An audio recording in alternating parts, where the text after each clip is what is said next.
Hi, I'm Lance, And I'm Joe. and we're the SAR guys. And today we're going to talk to you about why we don't use maps.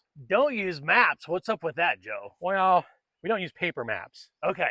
So when we go out on a mission, we don't use paper maps. And the reason for that is the maps that we use are the Oregon Department of Forestry maps and the U.S. Forest Service maps. And the grids on those maps are 1 mile square, but if you look at them in real life, they're only a half of an inch. Yeah. So you really, when we go on a search in those areas, we're not searching in areas that are 1 mile square. Yeah. Typically, our search areas are much less than that. Typically maybe a half a mile square or something like that. And if it's going to be a larger area, we break it down into smaller chunks and then we search each chunk one at a time. Yeah. And it is very dense, just like the area we're in right here. This is super dense area. And if you're going to navigate with a compass, paper chart won't help you. Compasses do help you.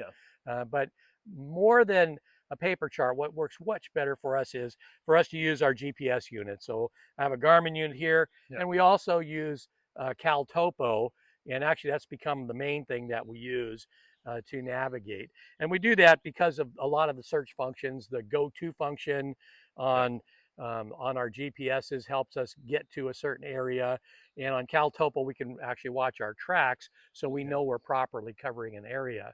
So And if we have cell service in the areas that we're searching, which nowadays is becoming more and more available, Command knows exactly where we're at. right, and They're now with following us. Starlink and Yep. all those things, we are pretty good electronically. We have a lot of backups electronically. Yeah. If we need to get out of an area, we keep compass coordinates and we know where Yep. we are, and we could get out with a compass, but really don't need to figure out that we're going to go 5-10 miles. We don't even go a mile Yeah. typically, so it's not going to be an issue for us to Yeah. have a paper map to navigate. Yep. And that's why we don't use paper maps. It's still hard not to have a paper map. And there are times when Command will get us more of a detailed area when we're in a very specific area. CalTopo is a great, and I think probably a lot of teams use those, but CalTopo is very nice to be able to print out maps and have. And so there are times when the old school methods still work and are you know, a good method to use, but more people are going here. I know one thing that the people are going to say is battery life. How do you get around battery life? And so if you've listened to our videos, a lot of times we say things with batteries, not everybody on the team need to have it on, right? And then so you got control freaks like myself that say, well, I always want to know where I'm at. Well, now we have to trust our team, right? Right. So you select your navigators, you select the radio people, and then you put yours away. So if something does fail, you have multiple redundancies to be able to back that up.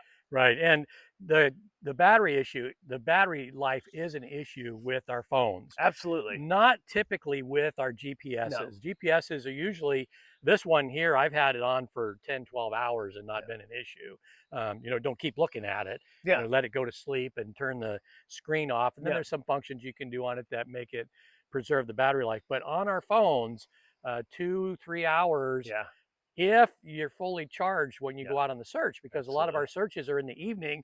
People have been using their phones all day Right. long, haven't charged them up. Yeah. And so then that becomes a little bit of a problem. It does. And we do have backups for that. A lot of people carry an extra battery pack with a charger to zap their phones. And if we know we're going to be out for a long time, that's what I do. I carry an extra one with me. Me too. But with the knowledge that we're going to use our handheld GPSs, as a solid backup. Right. I do love CalTopo, and because it gives so much more detail of our areas. But at the same time, this will die. Right. And Command will be like, okay, doing a status check now because your little tag went bye-bye, and it's like, well, the battery's dead. So and another advantage of CalTopo too is the Command folks can give us a search coordinate. They can give us a section, a quadrant that they want us to search. We can do that, and if it's not a searchable area or not a likely area, we can radio in and they'll give us a new quadrant and Yeah, they'll send it right to the phone so absolutely. that we don't have to go all the way back,